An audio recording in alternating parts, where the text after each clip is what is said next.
Happy Monday and welcome to episode 2 of the Niwot Newbies. My name's Landon Rank, and today Noah Polachek will not be able to make it to the podcast, but today we are with the mysterious man in the shadow on the right side of us, Finn Marr. Dude, Finn, how are you doing today, man? We got a lot to talk about on today's 15-minute podcast, but how are you doing today, man? So today has been a pretty fun day, and obviously you might want to ask about why I'm kind of going anonymous right now. I mean, I'm not going anonymous. The lights are off. Just in case. I don't want any weirdo screenshotting. All right. I get it. That mysterious Real, vibe. yeah. But if we do have some commenters in the chat asking why, just know, man. All right, but let's start off with Finn. I'm just really going to start off with your life. I know a little bit about you. Just kind of talk to us about how you got here. I know you moved here in the last year. Just kind of talk to us about what your life's been so far in the first 14 years. So for the first 14 years of my life, I moved a lot. I was born in California, right? And then moved to Colorado, but only for like 2 years. And then I moved to Oregon, and then Florida, and then Virginia. I love Virginia. And then here. Yeah, here's pretty good also. So your second stay in Colorado? Yeah, I moved here in December. All right, man. Yeah, I remember. I met you in January, obviously, dude. Yeah. So what was the reason for the move? A parent's job, or what was it really? Yeah, so my dad moves jobs a lot, and he just had a good job offer around here. And also another big reason, probably even bigger reason, just all my family's around here. And my mom has always wanted to move here, but she hasn't yet just because it's not like she didn't want to, I guess. But now she felt like it, and my dad works around. So, yeah. Well, Finn, we know a little bit about you. You are a track athlete. I mean, I've talked to you in the past. Have you done competitive track before? Have you done a couple of meets before? I've actually never been to a meet of track. All right. So for all those who don't know the story of why I can't really do any contact sports, I used to do soccer, lacrosse. I was going to do football this year. Well, I can't because it all happened on a school trip in 8th grade. We were in South Dakota because I was in one of those, special fed, whatever kind of schools you want to call it. But the kids were like normal. It was just like adventure school, let's just call it that. The work was done outside. So when we were on that trip, I hit my head while I was in the bathroom. I don't know how, I don't know when or what made me, because when you hit your head so hard, you don't remember anything that happened right before it. And I kind of woke up the next day, and I was somehow back in Colorado through an airplane, and it checked me out, and my brain fluid was damaged that protects your brain. So I can't, if I get hit in the head at all, my brain moves back and forth, and I get serious brain damage from that. So that's awesome. Yeah. So definitely contact sports might not be a thing for you right now. But Finn, obviously we know that you've been training a little bit with the Niwot team, and just really what are you looking forward to this spring for the spring's track season? So I want to get better because I know this past that's interesting. The camera just got bigger. This past semester that's track is happening, I just kind of hurt myself a lot during the weightlifting part because everyone there is older than me, and I just haven't really done track. I didn't know it was going to be an actual really hard sport, much harder than soccer, much harder than lacrosse. It really makes you do a lot of stuff. And Niwot, one of the best high school, the best high school in Colorado, at least for running. Cross country just won the boys championship this week, and I was there in Colorado Springs. Finn, any other sports? You talked about lacrosse. Have you played lacrosse before? Actually, I played it a lot. That's in Virginia. Lacrosse was a big sport there, so I did play it, but I mostly played soccer, I'd say. Yeah. But I'd still play both if I could. Yeah, still play both. Is there any other sports you feel like you're good at? I mean, we've touched on track, soccer. I mean, it's not. Did you play soccer before? Yeah. Yeah, soccer. Did you say you've never played football before? No, never really played it, but I think I'd be pretty good at it. It's fun to watch. I know we talk a lot about the NFL. So yeah, Finn, in your future, so you still obviously, obviously we're all freshmen. That's why we interview them here on the podcast.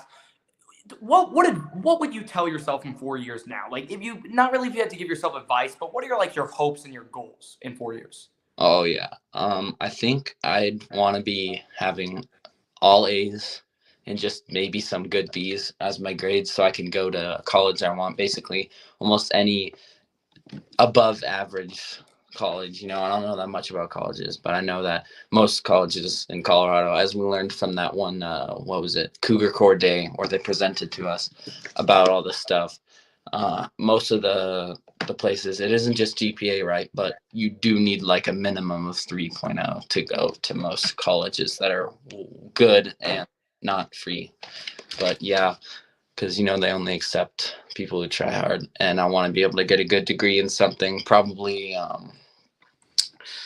either psychology or forensic, something forensic, like a detective, something like that, because nowadays AI is going to be replacing all of our jobs that like quick companies and stuff. They're not AI is going to be doing that because they're just better at it than a person. So some guy would hire AI over a person, and it's also probably much cheaper too.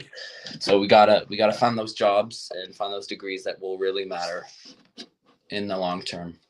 Yeah, man, that's cool that you have your goals set right now. So the other question we like to ask in this show: what's the goal that you want to complete freshman year? I mean, we talked about 4 years from now, but what are you looking forward for yourself to complete this school year? Okay, so this school year, I really want to like kind of let me think. I just want to become like a better athlete, at track, and be able to not have to take off practices because my fucking back is hurting. Oh shoot. No, you're good. You're good. All right, We have lots of language on the show. Okay. Yeah. I thought you said no language or something. Maybe that's just no. But we had Brewer on the show last week, so you can assume we had lots of language. Oh, okay. Yeah. Brewer's the guy who curses a lot. Yeah. So what was I saying? Yeah. What I want to get done this year is just be one of the best freshmen at track, even though I just kind of started it because it's the only sport I can do. As we talked about earlier, I think I have the genetics to be really good and really fast at something like a 400, even though those are the hardest. But I know I'd be pretty good at that just because from when we do practice, I'm seeing these guys who are destroying me in the 100s or whatever. But when we do like a 200 or a 400, I'm doing. Dude, that's good. That's great, bro. Because I run the 400. Me and Corvin Peterson, Noah Barrios. You probably know those three. Yeah, obviously. We all hold the 4x4 district record for middle school. We broke it last track season. So, dude, I mean, if if we have a 4x4 team, we're missing our last member. He went to Silver Creek for high school, so you never know, man. I could do a 4x4. I was saying, I don't know who it was, maybe Noah. He brought that up. He said you should do it with us or something. I don't know if it was Noah. I don't know. Yeah. Oliver. 400 is definitely an event that I want to do during track. I mean, as someone who holds a district record in it, it's a very tough event. As someone who does cross country, who does those other sports, I think a lot of times we underestimate how difficult it is. Because when you run the mile, it's hard, it's long, but you're not going as fast as you would for a 200 or a 100. But in a 400, you're essentially sprinting for a whole lap, and it's just like it's tough, and people die out after the first 200. And you got to really stick, and it takes a lot of training and a lot of perseverance. Yeah, for sure. This sounds really bad, but I've never actually done a full 400 on the track before. I mean, I've done 400s like up the hill and stuff, but I've done pretty good. So I think I can. I really have no idea, but I'm pretty sure that I'm going to be doing a 400 or a 4x4, something like that, where it's like sprinting like a lot of times, because when you're doing a 400, it's sprinting, and then there's just like you kind of stop sprinting because it's too long to sprint for that much, and so it's kind of like two sprints, one's fast, one's slow. And one thing I think a lot about the 400 is, like you said, is that it's not an event. It's a very hard event to train, because I train for it distance wise. So I train for it that I don't really work on my speed as much as I work on my endurance. Yes, I have good speed, but I have good long distance speed. Maybe for you, you have better speed and maybe not as good as longer distance speed. And I don't know, that's kind of the opposite of what you were saying. You were talking about your long, that you feel like you're better at, people in track with longer stuff. But this Niwot class, the class of 2028, is extremely athletically talented compared to the rest of the classes. And this year's track competition is going to be very interesting to see who are going to be our top runners this year, Finn. And I could totally see you getting in that top 5, top 3, even top 2, because, the cross country runners aren't going to be as good as those shorter distances. Obviously Noah Barrios, a prodigy. He's on track to become a Division I cross country runner with his freshman times. Like, Finn, you could be in that conversation for Division I track scholarships coming into senior year. I mean, running at Niwot, it's pretty good chance to get one. I mean, I don't see myself in the future as like a championship runner, but I feel like I could do pretty good in the school.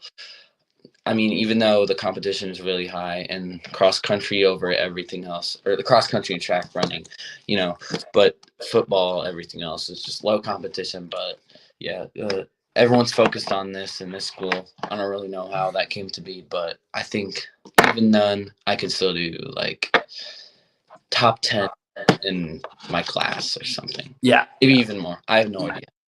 Zeke is good though. Watch out for that guy. He's a Yeah, and so, Finn, as we're wrapping up the show, we got about 4 more minutes. I'm just going to ask you a couple more questions. One question, and this is one I didn't even get to ask Brewer and Noah last week, and this is a really good one.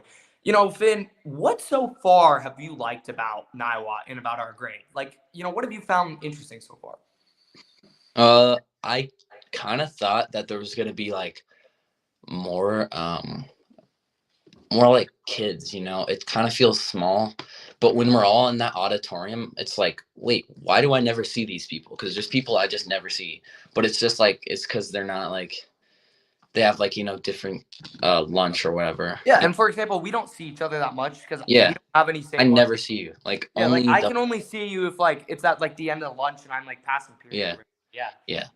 Like on the way back from your lunch, I sometimes see you. We're at the beginning of the day. Yeah, man, and that's the thing. Yeah, it makes the grade smaller, man, and that's one thing is that like with the isolation, it makes it so you feel like you have your own different group, and you probably only really see half of our grade. Yeah, I mean, and the other half is like kind of the kids who stick to themselves. So there's probably like 100, 200 people that I know, and then there's like 50 or whatever that I'm like, who are these people, bro? And then they like somehow know me, and I'm like on Snapchat, obviously, like I find these random people that are named like, I don't even know. It's just like there's people I just don't know, and I don't know how I don't see them. It's kind of crazy, but at the same time, the 100 or so people that I like talk with, they're just like, it just feels kind of small, Well, Finn, you want to hear some ridiculous numbers, dude? You just talked about how you feel like 100 people and 150 people don't know you. Do you know that our grade actually has over 400 kids in it? Yeah. No. I was saying that the 100 people that I talk to, 200 people that I know, and then there's like 200 who I have no idea who they are. Exactly. It's a lot of people. And a lot of times I'll go through the all grade Schoology and like, I'm like, oh my God, 413 or whatever. But where are they? They're just like where are they? Do they like walk underground or something? Because I don't see 400 people in the halls. At most, even though there's like, there's 2 lunches and stuff, there's still like 1,200 kids at our school. If I'm honest, I have no idea, but that's from what I've heard from people. I never see more than like 400 out at the same time. It feels like, but I'm sure I'm just like not counting right or something because there's 1,200 people in our grade, if not more. Yeah, it's crazy, man. And I'm curious to see how many people will stick going into senior year. I see someone as like you and me as someone who will be around for all 4 years, but there are going to be kids that are going to want to transfer. And I love Niwot. I mean, it's great. I mean, obviously, one thing, and I think, we can talk about this is that there's a lot of good socializing. I'm never going to, be against it that, for example, obviously, like there was a Halloween party last Friday that we were at, there's a lot of different group stuff like that. And that's one thing I think that's cool about our grade is that, kids want to go and hang out of school. They want to socialize. And I think that's always really cool. Yeah, it always is really cool that people are actually doing things and saying, oh, that shit was mid or whatever. But in reality, it's actually just, even if there's like Zoe's party, people were disappointed that there was no like alcohol or whatever, but it was still fun to talk. And Yeah, it was I don't fun. think that would have made anything better. We would have probably just got in trouble and stuff. And if I was Zoe, I would not want that happening. Yeah, I'm being real there. All right. Yeah. Yeah. Well, Finn, we are almost out of time. Every single week, I like to ask a random question based off something going on in the week. So next week, I'll ask a different question. But tomorrow is the election, Finn. Can you give us a prediction for who's going to win tomorrow? All right. I think it's going to be Donald Trump. I'm going to be 100% honest. I just think there's too much like media backlash against like the Kamala Harris campaign is not working out. Even though I've seen in the votes like Kamala Harris is going to win or whatever, people who don't like participate in media, there's a lot of them, and they're all Trumpers because they live on isolated farms or whatever. People like that are Trumpers. So I'm pretty sure Trump is going to win. Not saying I'm on either side, all right? I'm just saying, like, I might be, but I'm not going to say that because, with YouTube, we can't be political. Yeah. All right, man. Well, that's going to do it for the podcast. We went a couple of minutes over time. Next week, we're either going to have Brewer Combs or the man, the myth, the redhead ginger legend, the Colin. Now, not the Colin Fouts, the Colin Blatchley. But thank you so much, Finn. Yeah. We will see you next time on the Niwot Newbies podcast. And next time we will have the Noah Polachek on the podcast. Have a great rest of your week, Niwot. Yeah. And as now we know it. Be chill. Have a great rest of your week, guys. Bye.